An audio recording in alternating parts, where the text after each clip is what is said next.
الحمد لله رب العالمين.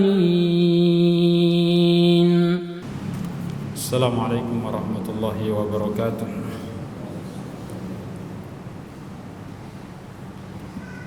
إن الحمد لله من شرور أنفسنا ومن سيئات أعمالنا، من يهده الله فلا مضل له ومن يضلل فلا هادي له.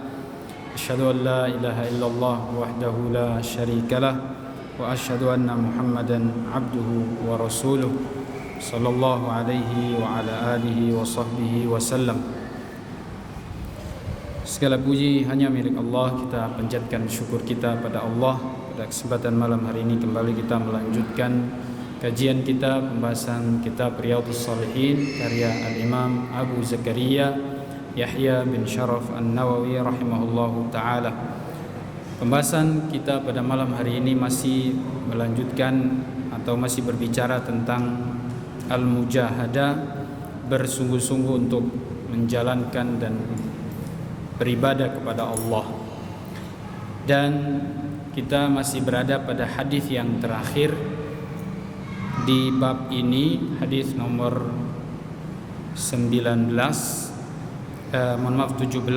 di bab al-mujahadah, dan sudah nomor 114.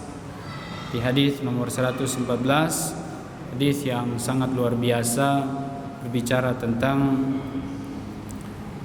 kehidupan seorang manusia yang berkaitan dengan urusan dunianya dan urusan akhiratnya. Oleh karenanya kita sangat membutuhkan terhadap hadis yang Rasulullah SAW sabdakan dalam hadis ini. Sekaligus ini adalah merupakan hadis qudsi, hadis yang sangat luar biasa. Mungkin perlu sedikit saya jelaskan karena kadang-kadang ada pertanyaan yang masuk, apa perbedaan hadis qudsi dengan hadis an-nabawi, dan juga bedanya dengan Al-Quran. Yang pertama kita katakan bahwasanya Al-Quran dengan hadis dengan Al-Quran. Al-Quran itu adalah wahyu dari Allah Subhanahu wa ta'ala, sebagaimana juga hadis adalah wahyu dari Allah Subhanahu wa ta'ala. Namun perbedaannya adalah Al-Quran adalah mu'jizat yang diberikan kepada Nabi kita Muhammad sallallahu alaihi wasallam, sementara hadis, baik hadis qudsi atau hadis nabawi biasa, bukan mujizat. Al-Quran adalah mujizat. Apa itu mujizat? Mujizat itu adalah sesuatu kelebihan yang diberikan kepada Nabi yang diutus pada kaumnya. Dan mujizat itu adalah suatu kelebihan yang biasa orang-orang memilikinya. Namun kelebihan ini dimiliki oleh Nabi ini, yang mendapatkan mujizat itu, yang dapat mengalahkan kelebihan atau kemampuan masyarakat atau manusia saat itu. Ya. Kalau Nabi kita Muhammad SAW mendapatkan mujizat Al-Quran yang sangat luar biasa, sebagaimana Nabi Isa juga punya mujizat. Kalau di zaman Nabi Isa, orang-orang bisa mudah menyembuhkan orang yang sakit, diobati. Adapun Nabi Isa, beliau bukan cuma mengobati orang sakit, tapi beliau menghidupkan orang yang mati. Itu mujizat yang diberikan kepada Nabi Isa sebagai bentuk perlawanan kepada orang-orang yang ingkar terhadap dakwah yang didakwakan saat itu. Demikian juga Nabi Muhammad dikasih Al-Quran sebagai mujizat untuk melawan orang-orang musyrikin yang punya kelebihan biasa melantunkan syair, yang biasa mereka bermain syair. Hebat-hebat orang-orang musyrikin dengan syairnya. Ya, terkenal itu. Syairnya itu berbait-bait, banyak dan bagus-bagus. Tapi ketika Al-Quran diturunkan kepada Muhammad sebagai mujizat, orang-orang kafir tidak bisa menantang atau tidak bisa mengalahkan Al-Quran ini. Keindahan bahasanya, keindahan ketinggian sastranya. Dan sampai mereka pun mengalah, tidak bisa menandinginya. Sampai Allah tantang kepada mereka, fa'tu bi suratin mim mithli. Coba datangkan satu surat semisal Al-Quran. Gak ada yang bisa. Jangankan satu surat, satu ayat mereka gak bisa. Iya. Nah, jadi Al-Quran itu mujizat, sementara hadis bukan mujizat. Yang kedua, Al-Quran kalau dibaca lafadznya, hurufnya itu langsung dapat pahala. Pahalanya satu huruf itu 10. Beda dengan hadis. Kalau hadis antum baca secara umum dia seperti ilmu secara umum saja. Jadi tidak per huruf dikasih pahala, namun dapat pahalanya karena masuk dalam golongan ilmu. Ya, dia termasuk bagian dari ilmu, hadis qudsi maupun hadis nabawi biasa. Ya, ini perbedaan yang sangat mendasar. Jadi kita baca Al-Quran itu langsung dapat pahala. Ya. Kemudian diantara perbedaan Al-Quran dengan hadis nabawi, bahwasanya Al-Quran itu langsung dijaga oleh Allah Subhanahu wa ta'ala. Lafadznya tidak bisa dirubah, tidak bisa diganti. Turun langsung dari Allah, lafadznya seperti itu. Beda dengan hadis, baik nabawi maupun qudsi. Nah, itu perbedaan yang antara hadis dengan Al-Quran yang paling biasa disebutkan. Nah, sekarang kita pindah hadis nabawi dengan hadis qudsi. Apa bedanya hadis qudsi dengan hadis nabawi biasa? Hadis qudsi selalu ada lafaz fima yarwi an rabbih atau qala Allah taala. Pada redaksi cara penyampaiannya saja yang beda. Kalau hadis semuanya datang dari Rasulullah, pengucapannya dari Rasulullah, lafadznya dari Rasulullah. Cuman ketika beliau Rasulullah mengucapkan matan atau isi hadisnya, kalau untuk hadis qudsi selalu beliau awali dengan qala Allah. Ya, jadi misalnya sahabat meriwayatkan dari Abu Dzar Al-Ghifari, qala Rasulullah sallallahu alaihi wasallam, qala Allah, Allah berfirman. Tapi kalau hadis yang biasa, setelah sahabat menyebutkan qala Rasulullah, langsung matannya, langsung isinya. Itu saja bedanya. Ya. Dua-duanya tetap wahyu, cuman lafadznya dibuat oleh Nabi sendiri, bukan langsung dari Allah. Itu saja bedanya. Nah, kemudian kalau masalah hadis qudsi sama hadis biasa, sama-sama ada yang sahih, ada yang hasan, ada yang lemah, bahkan ada yang dipalsukan. Ada yang disandarkan kepada Rasulullah padahal itu bukan hadis. Ya, itu sekilas tentang perbedaan hadis qudsi, hadis nabawi dan Al-Qur'an. Kemudian hadis yang kita bahas sekarang ini adalah hadis qudsi dari sahabat Abu Dzar Al-Ghifari radhiyallahu taala anhu. Beliau mengatakan Rasulullah sallallahu alaihi wasallam bersabda, "Fima yarwi an rabbih," beliau riwayatkan dari Tuhannya Allah Subhanahu wa taala. Allah berfirman, "Ya ibadi kullukum ya ibadi inni haramtu dzulma ala nafsi wa ja'altuhu bainakum muharraman fala tadzalamu." Ini potongan ini sudah kita bahas pada pertemuan yang lalu tentang larangan untuk saling menzalimi. Ya. Kemudian lanjut potongan selanjutnya, ya ibadi kullukum dhallun illa man hadaituhu fastahduni ahdikum. Wahai hamba-hambaku, semua kalian itu sesat. Semua kalian sesat kecuali yang aku berikan padanya hidayah, petunjuk. Maka mintalah petunjuk itu dariku, niscaya aku akan berikan hidayah itu padamu atau pada kalian. Allah mengatakan semua kalian sesat.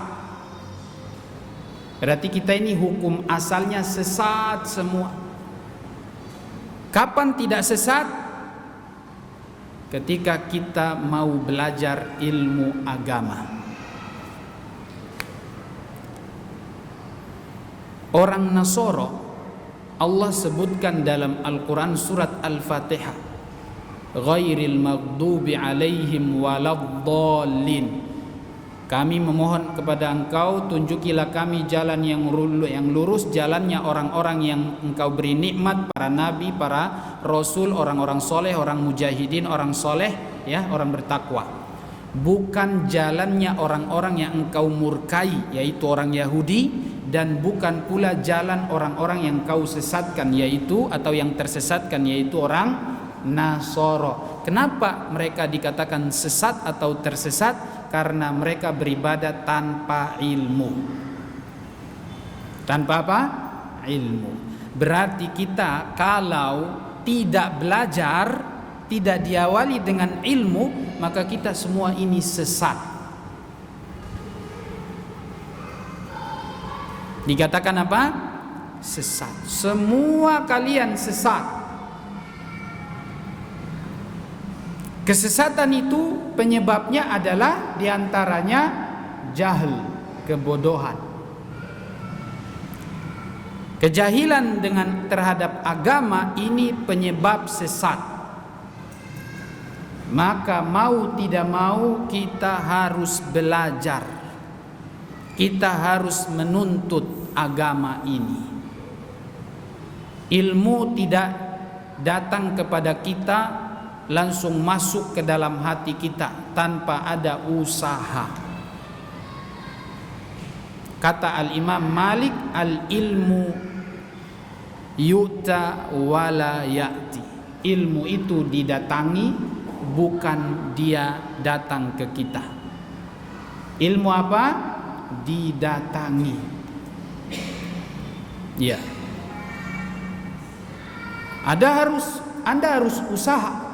Tidak ada usaha belajar, maka tidak akan bisa. Untuk menghilangkan sesatnya diri kita ini adalah dengan ilmu. Ilmu itulah cahaya. Kata Al-Imam Malik kepada Imam Asy-Syafi'i, al-ilmu nurun. Ilmu itu adalah cahaya. Ilmu adalah cahaya, akan menerangi kita. Dibilang sesat karena salah jalan. Salah jalan dalam hal apa? Dalam beribadah. Lihat orang Nasara. Manusia, nabi dipertuhankan, diangkat menjadi Tuhan. Padahal Nabi Isa sendiri di dalam Injil pun tidak pernah mengatakan sembahlah aku.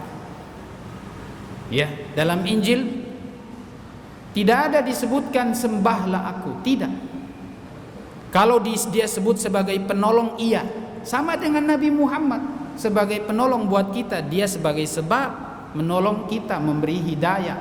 Dan hidayah yang dimaksud adalah hidayatud dilalah wal irsyad. Beliau Nabi punya tugas cuman membimbing, ya, mengarahkan, membimbing kita. Sementara hidayatut taufiq, hidayah itu ada dua, ya. Hidayah irsyad, dilalah. Kita sebagai da'i misalnya, sebagai ustadz, sebagai muballigh, tugasnya membimbing orang dapat hidayah. Tapi orang itu dapat hidayah, benar-benar menerima hidayah, itu namanya hidayatut taufiq. Hidayah taufiq itu memang benar-benar datang dari Allah, murni, bukan buatan manusia, bukan wewenang manusia. Ini adalah kuasa Allah. Makanya tadi dikatakan semua kalian sesat kecuali yang aku berikan padanya hidayah. Hidayah yang dimaksud adalah hidayah taufik.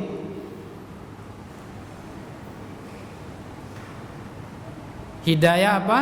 Taufik. Taufik itu artinya apa? Bukan Bapak Taufik ya, atau Mas Taufik. Taufik itu adalah bimbingan dari Allah, membimbing hatinya untuk menerima dan mengikuti kebenaran. Jadi kalau kita sudah diberikan taufik, maka kita akan mendapatkan hidayah. Namun hidayah itu ada caranya untuk mendapatkannya. Kalau dalam hadis ini diantara sebab untuk mendapatkan hidayah itu adalah doa. Fastahduni ahdiku, mintalah padaku hidayah, niscaya aku akan kasih hidayah itu. Jadi tidak boleh ada orang mengatakan, nanti kalau dapat hidayah ya pasti nanti Allah akan kasih, tapi tidak ada usaha, tidak ada cari jalan mau menuntut ilmu, ya, tidak ada upaya sama sekali, cuman duduk di rumah diam-diam kalau nanti saya dapat hidayah. Tidak juga berdoa kepada Allah Subhanahu wa taala. Maka diantara sebab untuk mendapatkan hidayah adalah doa. Ya, doa minta petunjuk kepada Allah.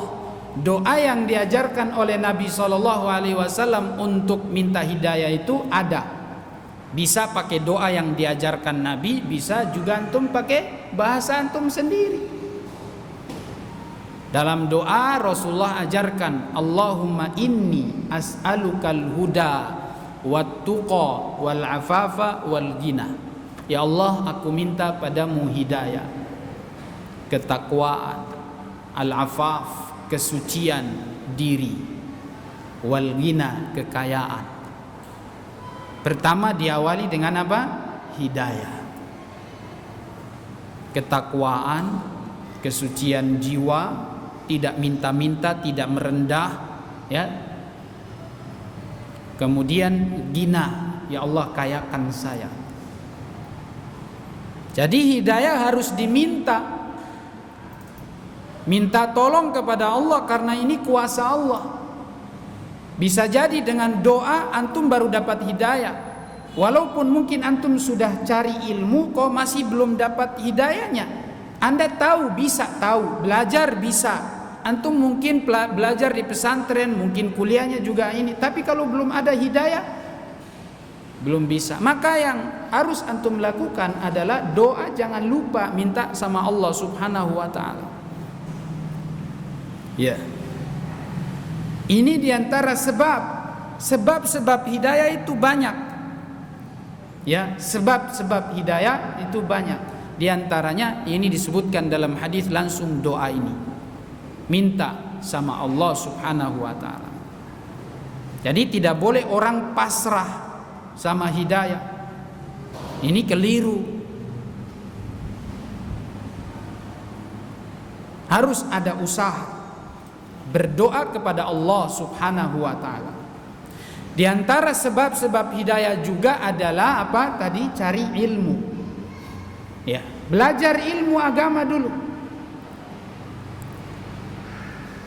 Pasti kalau ilmu sudah dipelajari, dibantu dengan doa kepada Allah Subhanahu wa taala, moga-moga kita diberikan hidayah, taufik oleh Allah Subhanahu wa taala.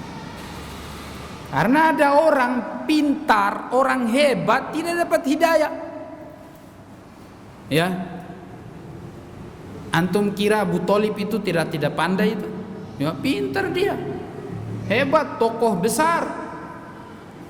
Ya. Antum kira Abu Jahal itu tidak pandai?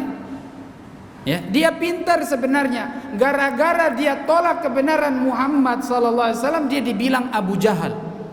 Dijuluki langsung Abu Jahal. Tuannya orang bodoh, ya, pemimpin orang bodoh, itu Abu Jahal. Padahal kalau secara keilmuan dia hebat, orang yang dipandang sama kayak Abu Thalib, paman juga, paman Rasulullah.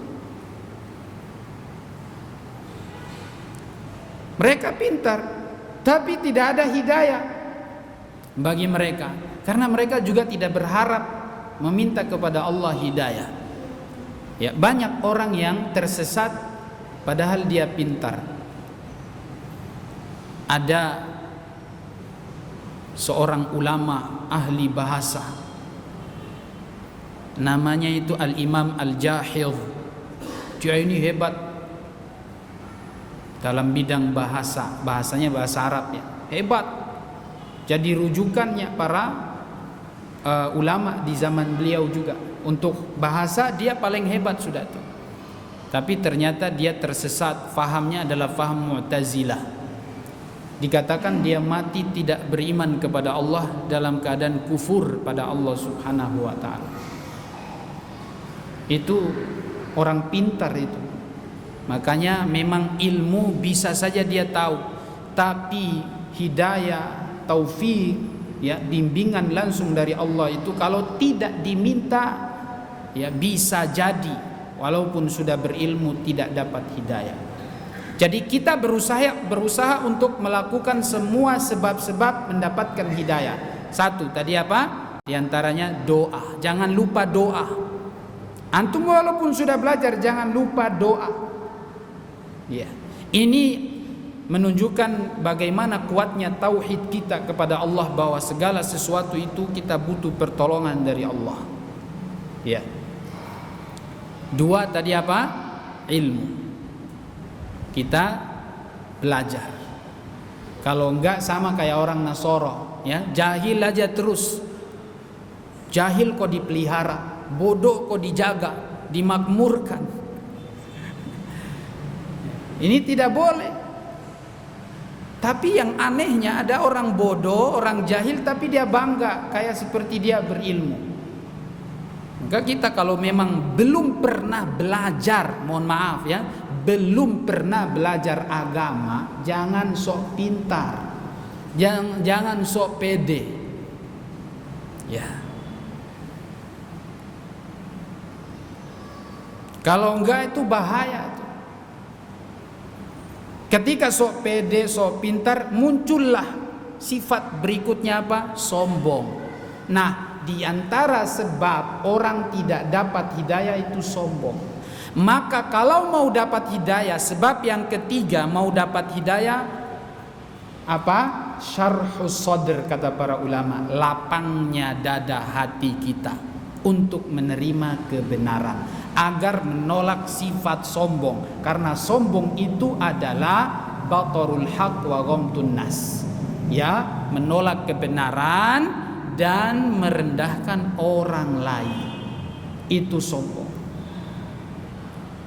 Nolak kebenaran karena merasa dia sudah paling pintar, dia sudah paling hebat, padahal belum pernah tercatat dia mungkin, mohon maaf, ya walaupun tidak sampai di Madinah, ya, tidak sampai di universitas, mungkin di Riyadh kah, di Jeddah kah, atau mungkin di Azhar kah, ya, dia tidak pernah sampai di situ, tapi dia mungkin belajar di pesantren tingkat SMA sajalah, dan pesantrennya pun pesantren yang mengajarkan paham yang benar, yang cinta kepada Al-Quran, cinta kepada sunnah, berpegang pada amalannya Rasulullah, para sahabat, ya, kembali kepada jalannya mereka. Karena cuman jalan mereka yang kita anggap, ya, yang kita yakini paling selamat, ya, paling selamat. Kita bukan merasa benar, tapi kita yakin jalan mereka itu paling selamat, paling benar. Jadi Anda mau selamat, mau benar, ikuti mereka. Kita tidak sedang menghukumi atau menilai diri kita paling benar, paling selamat. Tidak. Kita sedang mengatakan bahwa jalan selamat, jalan paling benar, jalannya mereka. Kalau Anda tidak mengatakan hal itu, Anda misalnya masih ragu bahwa jalan Rasul dan para sahabat itu jalan yang tidak selamat, tidak benar, maka bahaya sudah. Ya. Jadi untuk mendapatkan hidayah, sebab yang ketiga adalah syarhus sadr. Ya. Kalau orang ingin mendapatkan hidayah, Allah Subhanahu wa taala mengatakan, barang siapa yang menginginkan suatu kebaikan dari Allah Subhanahu wa taala, mendapatkan hidayah, maka yashrah sadrahu lil Islam, dan akan dilapangkan dadanya untuk menerima Islam ini. Jadi minimal antum punya keinginan, punya kelapangan hati menerima kebenaran, mau dengar aja dulu. Jangan dulu merasa nanti kalau sudah begini, nah itu yang akan berat. Kalau kita udah tahu nanti akan ini tidak boleh, ini haram, ini bid'ah, ini syirik, ya. Pada takut istilah syirik, istilah bid'ah, istilah haram. Ya karena memang agama kita itu cuman ada tauhid, ada syirik, ada sunnah, ada bid'ah, ada halal, ada haram, ada ketaatan, ada maksiat. Itu saja. Maka kita harus tahu hal-hal ini. Anda tidak mau itu, ya mau bagaimana lagi? Masa Anda muslim tapi nolak yang seperti ini? Jadi minimal kita punya kelapangan hati menerima ini. Kesiapan hati sudah. Serah diri kita kepada raditu billahi rabba. Ya. Zikir yang antum baca pagi sama sore itu, setiap pagi 3, sore 3. Raditu billahi rabba wa bil islami dina wa bi Muhammadin nabiyya atau wa rasula. Ini kalimat ini menunjukkan bahwa kita ini terima, legowo kata orang Jawa, lapang dada, bebas hati kita masuk Al-Quran, hadis. Pokoknya terima dulu, ya. Bukan semuanya boleh diterima, maksudnya ya. Yang sesat juga terima, yang syirik juga terima, jadi harus ada orang yang mengajari kita. Kita belajar dari guru yang benar atau kita baca dari sumber yang benar.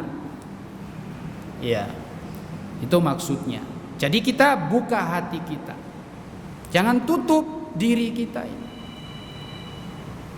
Kemudian di antara sebab untuk bisa mendapatkan hidayah adalah kedepankan, kalau sudah dibilang Quran sama hadis, utamakan Al-Quran, utamakan hadis. Itu tadi konsekuensi daripada apa? Raditu billahi rabba, saya ridho Allah sebagai Tuhan saya, Islam sebagai agama saya, Muhammad sebagai nabi saya. Itu maksudnya apa? Maksudnya kalau Allah tetapkan ini halal, ikuti, ini haram, tinggalkan. Ya. Ini iman, ini syirik, antum harus tahu itu. Demikian juga Islam seperti apa, isinya bagaimana, kandungannya bagaimana. Nabi kita yang kita imani itu apa sih sebenarnya yang diinginkan oleh Allah dari kalimat ini? Saya terima Muhammad sebagai nabi. Maksudnya apa? Ya ketika dia suruh jalankan, ketika dia larang tinggalkan, itu maksudnya.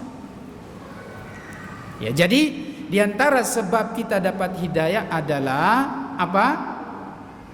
Mengikuti apa itu Quran, apa itu hadis. Artinya jangan dulu terlalu ribet gitu, jangan dipersulit. Maksudnya sudah kalau didengar, oh ini Al-Quran, oh ini hadis, langsung ya. Legowo hati kita terima. Jangan lihat Qur'annya atau hadisnya tidak sesuai realita kita, ya. Ini bertentangan sama realita kita. Jadi dia tabrakan dengan kebiasaan. Nah, kalau orang mengedepankan kebiasaan, ya, adat, maka pasti Quran tidak dipakai, hadis tidak akan dipakai. Di antara penyebab orang tidak dapat hidayah adalah dia lebih mendahulukan kebiasaan adat. Ya. Adat yang dipraktekkan di masyarakatnya, dia lebih utamakan itu. Maaf Ustadz, ini hadisnya tidak sesuai dengan adat kita nih. Gimana nanti kata orang? Banyak seperti ini. Urusan pernikahan banyak sekali adat-adat yang harus diterapkan. Kalau kita pakai Quran sama hadis itu gak mempan itu. Ya. Makanya diantara penyebab orang tidak dapat hidayah adalah dia terlalu menuhankan adat, kebiasaan. Pokoknya tolak ukurnya kebiasaan, adat. Takut kalau seandainya adatnya itu dia lawan, maksudnya tidak dipakai, misalnya ditinggalkan adatnya itu, khawatir takut nanti dia dimusuhi, dia dijauhi. Ya. Ini diantara sebab yang dulu juga orang musyrikin banyak yang tidak dapat hidayah karena sebab ini, kebiasaan yang mereka pakai saat itu. Hawa nafsu juga menjadi penyebab orang tidak dapat hidayah. ittiba'ul hawa. Ya. Dalam hadis dikatakan hawan muttaba'. Hawa nafsu yang lebih diutamakan. Jadi sudah hawa nafsu, keinginan pribadi, kemudian apa tadi? Kebiasaan adatnya tidak sesuai dengan Al-Qur'an. Ya. Itu sebab besar orang tidak dapat hidayah. Maka kalau yang seperti ini sudah, antum tidak akan bisa sudah dapat hidayah. Makanya Allah menyebutkan tentang kebiasaan orang-orang musyrikin. Allah bilang wa idza qila lahum ittabi'u ma anzalallah qalu bal nattabi'u ma alfaina alaihi abauna, ya, ma alfaina alaihi abauna awalau kana abauhum la ya'qiluna syai'an wa la yahtadun. Kalau dikatakan kepada mereka, ikutilah apa yang sudah diturunkan kepada kalian. Ya. Ikutilah apa yang sudah diturunkan kepada kalian, yaitu apa? Al-Qur'an. Apa? Hadis. Yang diturunkan oleh Allah kepada Nabi kan dua, Quran sama hadis. Mereka mengatakan apa? Oh, kami cuma mengikuti apa yang kami dapatkan dari nenek moyang kami, orang tua kami, pendahulu kami. Itu yang kami ikuti. Awalau kana abahum la yaqiluna syai'an wa la yahtadun. Walaupun nenek moyang mereka, mohon maaf, orang tua mereka ini tidak faham agama, wala yahtadun, atau tidak mendapat hidayah, atau mereka tidak berada di atas hidayah. Jadi kata-kata orang dapat hidayah itu adalah orang yang dibimbing langsung oleh Allah berdasarkan Quran sama hadis. Jadi lawan dari apa yang dipakai oleh orang tua musyrikin dulu itu adalah Al-Quran dan hadis. Apa yang diturunkan kepada mereka dilawan dengan adat kebiasaan. Itu penyebab besar mereka tidak dapat hidayah. Maka mohon maaf, kalau kita bicara siapa sih sebenarnya yang lebih tua di dalam Islam ini, siapa sih sebenarnya yang lebih dahulu di dalam Islam ini, jawabannya adalah Nabi kita Muhammad. Dia orang yang paling tua, dia orang yang paling pertama. Maka dia harus yang dituakan, dia yang harus didahulukan. Kok dibilang orang tua kita dari dulu begini? Ya, astagfirullah, ya. Kok bisa gitu? Coba Anda renungkan sejenak. Orang tua Anda, agama ini bukan milik orang tua kita, bukan milik atau bukan warisan orang tua kita. Ini datang dari Allah kepada Nabi. Cocok tidak apa yang dilakukan oleh nenek moyang kita ini dengan apa yang dipraktekkan oleh Rasulullah? Sesuai tidak? Itu saja. Coba cocokkan. Kalau tidak cocok, mohon maaf, harus dengan berat hati tinggalkan. Jangan, wah takut, khawatir nanti gimana kata orang. Sampai kapan kita mau meninggalkan kalau yang punya alasan seperti ini? Ya nunggu. Oh kita belum siap. Loh siapa? Anda mau yang apa namanya? Anda mau masuk surga atau tidak? Anda khawatir tidak masuk neraka gara-gara menyelisihi Rasul sallallahu alaihi wasallam? Ya. Kalau sudah disampaikan Al-Qur'an sama hadisnya, jangan bilang lagi alasan yang lain. Ini orang banyak bantah nih kayak gini, tidak sesuai. Bagaimana nanti kata orang, ya? Ini adat kita bertentangan. Berat rasanya. Maka dari sini mohon maaf, kalau kita lihat amalan-amalan kita, cobalah usaha. Al-Quran dan hadis itu adalah barometer untuk beragama. Coba jadi timbang semua perbuatan kita pada Al-Quran sama hadis. Cocokkan sudah. Kalau memang sudah tidak ada, jangan dipakai. Ingat, jangan sekali-kali Anda bilang, oh ini kata kiai, oh ini kata ustadz ini sudah dia juga bilang begini, kita harus ikuti. Jangan, agama ini bukan milik mereka. agama ini datang dari Allah kepada Rasul sallallahu alaihi wasallam. Imam Malik bilang, kullun yu'khadhu min qawlihi wa yuraddu illa sahib hadal qabr. Semua orang bisa diterima perkataannya, bisa juga ditolak, kecuali Rasulullah yang mutlak tidak boleh ditolak. Jadi sekarang ini yang bilang Imam Malik. Imam Malik sekaliber Imam Malik yang dibilang imam Ahlul Madinah, imam pemimpinnya orang Madinah di zaman beliau. Imam Malik tahu ya, insyaallah gurunya Imam Syafi'i. Dia meninggal tahun 179. Dia bilang begitu. Orang boleh berbicara, tapi kemungkinan pembicaraan mereka itu ya bisa diterima, bisa ditolak. Tergantung, diterima kalau sesuai dengan Quran atau hadis, ditolak kalau tidak sesuai. Siapapun dia, tidak mengenal. Mau ulama bukan ulama, mau orang kaya bukan orang kaya, pejabat bukan pejabat, mau dia turunan Nabi bukan turunan Nabi, semua sama di hadapan Al-Quran dan hadis. Ketika kita berbicara sesuatu yang tidak sesuai dengan Quran sama hadis, mohon maaf sudah. Jadi segala sesuatu timbanglah dengan Quran dan hadis. Praktek para sahabat seperti apa? Ini adalah sebab hidayah. Di saat yang sama juga sebab tidak dapat hidayah. Karena selalu mendahulukan kebiasaan. Ya. Wallahu alam, apakah mereka ini memang tidak tahu ataukah memang sudah tahu tapi kemudian pengen menentang. Ya. Pengen beda saja. Ya, pengen beda. Ini orang-orang yang suka membantah. Ya, orang yang suka membantah itu kata Al-Imam Al-Auza'i, "Idza aradallahu bi'abdihi syarrah fataha lahu babal jadal."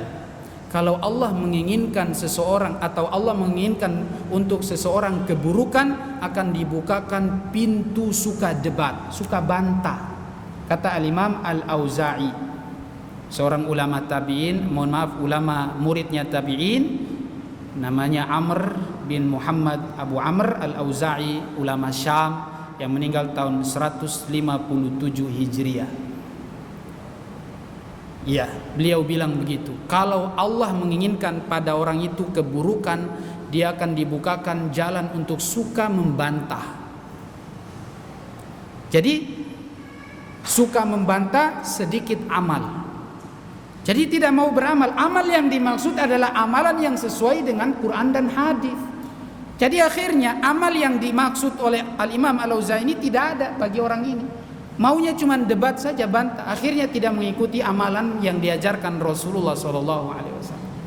Dan selama kebiasaan-kebiasaan adat-adat itu dihidupkan, ya, perbuatan-perbuatan yang tidak sesuai itu dihidupkan, maka sunnah pasti mati.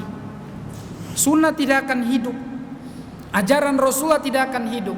Tapi kalau ajaran Rasulullah yang dikedepankan, maka kebiasaan-kebiasaan itu akan terkubur, akan mati, hilang dari muka bumi.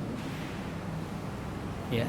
Siapa yang akan menampakkan sunnah di muka bumi ini? Ya, orang-orang yang memang memperjuangkan sunnah ini. Memang berat. Orang yang berpegang dengan Quran sama hadis itu berat, seperti menggigit bara api atau memegang bara api. Ya. Al-mutamassik bi sunnati kal qabid 'alal jamr, seperti orang yang memegang bara api. Memang panas, tapi terus aja pegang. Ya, tidak disuruh sama Rasulullah lepas, pegang terus, ini bara api dipegang. Berat memang. Antum harus menghadapi orang-orang yang mungkin membuli kita, ngata-ngatain kita, sabar dan terus berdoa. Semoga Allah kuatkan kita dan kita istiqomah. Yang paling penting adalah kita ini istiqomah. Istiqomah itu paling penting. Kita menyampaikan diterima, alhamdulillah. Kalau diterima jangan bersedih, tetap terus optimis bahwa Allah akan memenangkan agama yang benar ini. Sampai di hari kiamat, satu orang saja pun tetap menang. Ya, orang yang memperjuangkan sunnah itu tidak dihitung jumlahnya. dia satu orang saja memperjuangkan sunnah itu sudah dianggap menang. Itu luar biasa tuh.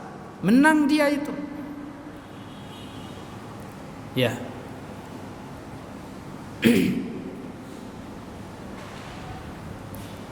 Jadi jangan takut jangan takut pada orang yang nanti mencemooh kita, nanti meninggalkan kita, ngata-ngatain kita, ya. Jangan.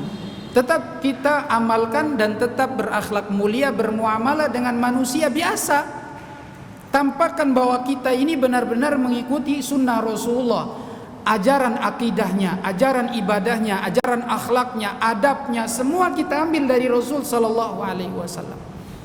Ketemu orang kita salami, senyum, itu akhlak. Bicara yang santun, yang baik. Kalau kita misalnya ada urusan bersama, kita ada orang yang meninggal, kita datangi orangnya, keluarganya, kita takziah, kita hibur dia, ya, sampai diantar ke kuburan, disolatkan diantar ke kuburan. Itu adalah ajaran Rasulullah. Ini yang dipraktekkan. Kita tetap berhubungan dengan orang lain walaupun mungkin mereka beda dari sisi pemahaman dengan kita. Tetap kita tampakkan. Ya. Jangan takut dengan orang. Kalau kita takut dengan orang karena kita khawatir mereka tinggalkan kita, maka naudzubillah bisa jadi hidayah itu tidak sampai ke kita. Abu Thalib sebelum meninggal beliau sudah ditawarkan oleh Rasulullah untuk bersyahadat terima Islam ini. Siapa yang tidak kenal dengan Abu Thalib? Beliau berjuang mati-matian memperjuangkan agama Rasulullah, tapi memang satu yang kurang, dia tidak bersyahadat mengucapkan la ilaha illallah. Ya, padahal ini sudah mau meninggal. Sebenarnya kalau dia katakan itu pun tidak ada ruginya, tidak akan mungkin disakiti. Memang dia udah sakit parah, udah mau meninggal. Rasulullah cuma mengingatkan, ucapkan la ilaha illallah. Hanya karena takut nanti dibilang Abu Thalib sudah mengganti agamanya, sudah mengikuti agama Muhammad, meninggalkan kebiasaan-kebiasaan mereka. Itu yang menyebabkan dia tidak mau bersyahadat. Dan ini diucapkan melalui ucapan beliau sendiri. Saya nukil perkataan beliau. Beliau mengatakan, walaqad alimtu bi anna dina Muhammadin min khairi adyanil bariyati dinan. Saya sungguh tahu bahwa agama Muhammad itu adalah agama yang terbaik di muka bumi ini. Walaulal malamatu wa hadhara masabbatin lawajadtani samhan bidzaka mubina. Kalau bukan karena takut kata-kata orang, cemohan-cemohan orang, cacian-cacian orang, ya, maka sungguh engkau akan mendapatkan saya sudah mengambil dan berpegang dengan agama ini. Jadi karena takut dibilang orang, oh dia sudah mengganti agama, oh dia sudah, ya, mulai kayak teroris, ya, jenggotan, tidak isbal, ya, gantung celananya, pakai koko, istrinya sudah mulai pakai jilbab besar, ya. Antum takut nanti dibilangin kayak gitu, lalu antum tidak mau. Gak ada masalah sih, ya, tidak ada ruginya kok. Kita tidak akan rugi, kita cuma menyampaikan, Anda yang rugi. Allah tidak ambil untung kalau antum mau baik, dan Allah juga tidak rugi kalau antum mau jadi buruk. Ya. Allah Maha Kaya, Allah Maha Kuasa. Jadi hidayah itu ada sebabnya datang ke kita, ada juga penghalangnya. Jangan halangi hidayah itu. Buka dengan cara yang tadi. Jangan lupa berdoa, minta hidayah kepada Allah. Niscaya Allah akan kasih hidayah. Mohon maaf, saya cerita pengalaman sedikit. Saya dulu waktu SMA, saya belum tahu kajian seperti ini. Nggak tahu sama sekali, nggak ada di Ternate kayak gini. Saya belum tahu. Tapi selama saya SMA waktu itu, saya alhamdulillah walaupun cuman maghrib saya sholat, cuman maghrib. Waktu itu saya selalu berdoa, ya Allah berikan saya hidayah, ya Allah. Ya Allah berikan saya petunjuk, ya Allah. Itu selalu doa yang saya ulangi. Mulai terbuka hati untuk cinta dengan masjid, mulai tambah untuk sholat. Alhamdulillah itu di tahun pertama kelas 1 SMA. Tahun kedua, tahun ketiga SMA, saya alhamdulillah dipertemukan dengan ada seorang sahabat saya di kelas 2. Dia Masya Allah mengajak saya untuk belajar bahasa Arab, kemudian kajian-kajian yang arahnya sudah ke sunnah. Dari situ mulai terbuka sampai dipertemukan jalan yang sangat dimudahkan, ketemu sama ustaz-ustaz dan jalan belajar untuk ke Jawa sampai alhamdulillah ke Madinah. Itu Allah bukan, tidak pernah terpikir nanti jalannya begini. Yang penting antum usaha, doa dulu, doa minta sama Allah Subhanahu wa taala. Ya, kebaikan itu akan datang kepada antum. Kita butuh segala kebaikan dalam agama kita ini. Hidayah itu banyak bentuknya. Hidayah bisa bertutur kata yang baik, berakhlak mulia, ya. Kita bisa santun kepada orang, bisa berbagi dengan mudah. Itu semua hidayah, bimbingan dari Allah Subhanahu wa taala, ya. Maka minta kepada Allah untuk menjadi orang yang baik. Allah bukakan kepada kita hidayah. Amin ya rabbal alamin. Ini yang bisa saya sampaikan. Wallahu a'lam bishawab. Saya tutup dengan doa kafaratul majlis. Subhanakallahumma wa bihamdik, asyhadu an la ilaha illa anta, astaghfiruka wa atubu ilaik. Assalamualaikum warahmatullahi wabarakatuh.